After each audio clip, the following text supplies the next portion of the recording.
तीन साधु होते हैं। वो दीक्षा मांगने के लिए किसी रास्ते से जा रहे थे। रास्ते पे जाने के बाद में एक बॉडी बिल्डर मिलता है। बॉडी बिल्डर को बुला के बोलता है कि हमें दीक्षा दे दीजिए, आप बहुत खुश रहोगे, आप बहुत अच्छे रहोगे, आपका भविष्य बहुत अच्छा जाने वाला है। वो आशीर्वाद देता है। आशीर्वाद देने के बाद में जब वो लड़का जब वो आशीर्वाद देने के बाद में जब वो साधु बोलता है कि हमें दीक्षा दे दो, तो दीक्षा देने से पहले वो बॉडी बिल्डर उसे पूछता है कि आप हमें एक चीज़ बता सकते हैं। तो साधु बोला कि ठीक है, बोलिए क्या बताना है। तो श्री राम के भाई का क्या नाम है, भगवान श्री राम जी के भाई का क्या नाम है। साधु कुछ बोल ही नहीं पाता है। इसलिए नहीं बोल पाता है क्योंकि उस साधु को पता ही नहीं है। उसके बाद में उसको पकड़ा जाता है। साधु को पकड़ने के बाद में उसको मारा जाता है, उसका कपड़ा उतार दिया जाता है। कपड़ा उतारने के बाद में उसको प्रताड़ित किया जाता है। तब जाके उसको बैठा के मार रहा था। तो उसके पिता बोलते हैं क्यों मारते हो इसको, जाने दो, छोड़ दो। तो बोलता है कि पिताजी देखिए, ये साधु भगवान श्री राम के भाई का नाम नहीं बता पा रहे हैं और ये साधु दीक्षा मांगने के लिए चल दिया। तो उनके पिता बोलते हैं वो एक कमरा में जाके इसको बंद कर दो। तो वो जाके कमरा में, वो पूरा अंधेरा कमरा होता है, उसमें जाके बंद कर देता है।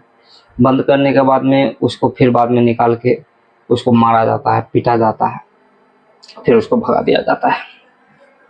नमस्कार, आदाब, सत श्री अकाल। आप देख रहे हैं घटना AKP 24 अजय पंडित के साथ में। हरियाणा के फरीदाबाद का रहने वाला एक व्यक्ति होता है जिसका नाम रजत दलाल होता है। उसको एक व्यक्ति गुजरात में बुलाता है 7 दिन के मेजबान के तौर पे, और वो 7 दिन के लिए गुजरात चला जाता है। गुजरात में जाने के बाद में गुजरात का एक शहर लगता है अहमदाबाद। अहमदाबाद का एक थाना लगता है चांदखेड़ा। चांदखेड़ा के आसपास एक जिम होता है। उस जिम का नाम होता है फोर्स 24 जिम। उस जिम में उसको मेजबान के तौर पे बुलाया जाता है। वो रजत दलाल वहाँ पे जाके 7 दिन के लिए रह रहा था। 7 दिन के लिए रह रहा था। उसमें एक लड़का आता है और उसी में जो नहीं होता है, सीखता है व्यायाम, वो सीखने के लिए वो भी आता है, व्यायाम करता था आके। तो वो व्यायाम कर ही रहा था तो रजत दलाल को देखा, जो कि रजत दलाल फेमस था, यूट्यूबर है, फेसबुक पे उसका फॉलोअर्स है और इंस्टाग्राम पे उसका फॉलोअर्स है, लाखों में उनका फॉलोअर्स है। ये सब देखने के बाद में रजत दलाल को वो बोलता है कि आप रजत दलाल हैं? तो बोलता है कि हाँ, हम रजत दलाल हैं। तो आपके साथ में भैया एक सेल्फी लेना है। तो बोला कि ठीक है, ले लो। तो वो लड़का जाके सेल्फी लेता है उसके साथ में। उसका साथ में सेल्फी लेने के बाद में वो चला जाता है। घर जाके उसका जो सेल्फी लिया होता है, उसका जो वीडियो किया होता है, उस वीडियो को, सेल्फी को जाके अपना इंस्टाग्राम पे पोस्ट करता है। और वो पोस्ट में लिखता है कि जब जब सुबह मैं इससे मिलता हूँ, इसको देखता हूँ, तो मेरा पूरा दिन खराब हो जाता है।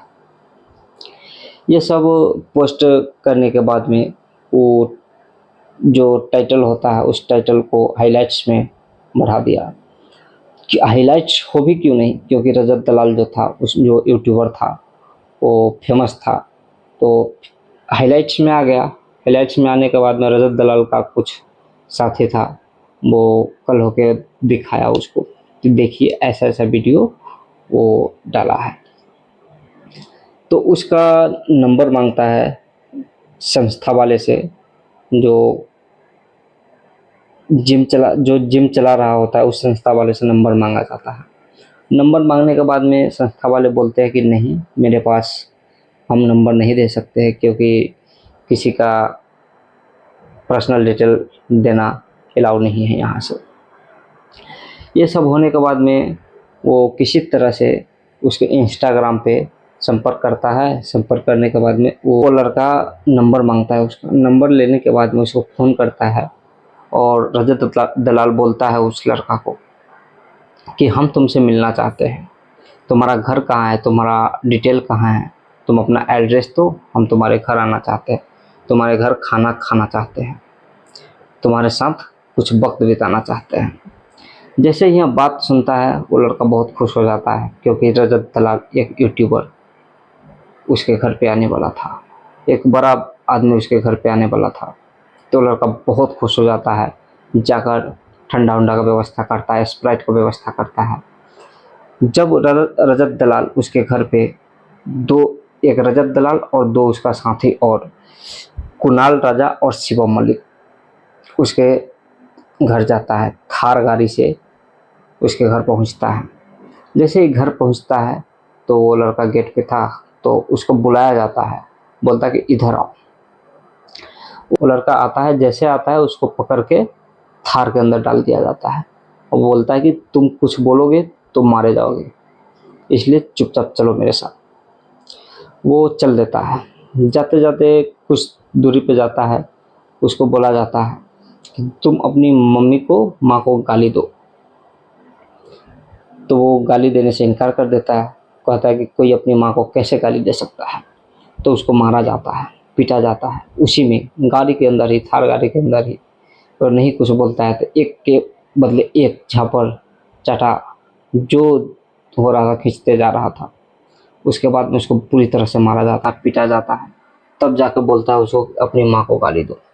तो वो अपनी माँ को गाली देता है। माँ के गाली देने के बाद जब वो लड़का अपने जो जहाँ ठहरा हुआ था वहाँ पे रजत दलाल उसको ले जाता है। ले जाने के बाद में उसको बोलता है बाथरूम साफ करो। तो उसे बाथरूम भी साफ करवाया जाता है। बाथरूम साफ करवाने के बाद में उसको पीटा जाता है, उसको बहुत बुरा तरह से मारा जाता है। इतना मारा जाता है कि उसको हॉस्पिटल भेजने तक का नौबत आ गया था। तब जाके उसको उसका दोस्त कहता है बहुत हो गया, इसको अब छोड़ दो। तब जाके उस लड़का को उसी थार गाड़ी में पकड़ के बैठा के लेके उसके घर पे छोड़ देता है। घर पे छोड़ने के बाद उसकी माँ को बोलता है, वो लड़का रजत रजत उसके माँ को बोलता है, ये लड़का अभी छोटा है, अगर ये बड़ा होता तो हम इसको जान से मार देते, क्योंकि मेरे प्रति ये बहुत गलत काम किया है। मेरा सेल्फी लेके पोस्ट किया है, हमको बहुत बुरा लगा, अगर ये बड़ा होता तो हम इसको जान से मार देते। ये सब बात सुनने के बाद में लड़का बहुत पिटा चुका था। तो उसकी मम्मी उसको हॉस्पिटल में भर्ती करवाया और उसके खिलाफ जाकर साबरमती थाना में एफआईआर दर्ज कराया। जब एफआईआर दर्ज हुआ, पुलिस उसको, छोटा धारा लगा था, पुलिस उसको कुछ दिनों के बाद में छोड़ दिया, क्योंकि धारा छोटा था इसलिए उसको छोड़ना पड़ा। एक दिन ऐसे ही एलविस यादव और मैक्सिन के साथ में झगड़ा हो गया था।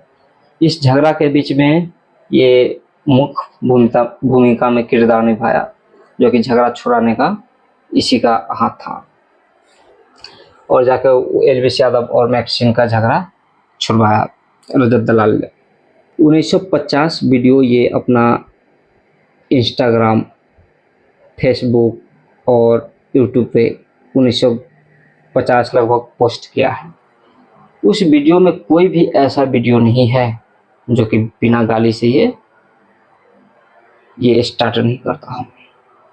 ये हर वीडियो में गाली ही देता है लगभग। इसका नेचर, स्वभाव आपको वीडियो देखने से पता चल जाएगा। दोस्तों, ये सब घटना जो घट रहा है, ये सब जो बात जो आगे तरफ बढ़ रहा है, ये जो क्राइम हो रहा है, ये सब बहुत निंदनीय है, बहुत खराब चीज़ है।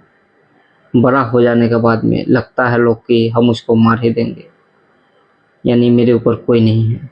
अरे आपके ऊपर भी है, पुलिस है, पुलिस आपको छोड़ेगी नहीं। अगर पुलिस अपने आप पे आ जाए ना तो वो किसी को नहीं छोड़ेगा, यहाँ तक कि सीएम को भी नहीं छोड़ेगा। दोस्तों, यह कहानी सुनाने का उद्देश्य किसी को नुकसान पहुंचाना नहीं है, किसी को गलत बनाना नहीं है, बल्कि आपको सतर्क करना है। मेरे प्यारे साथियों, आप खुश रहिए और सतर्क रहिए। जय हिंद।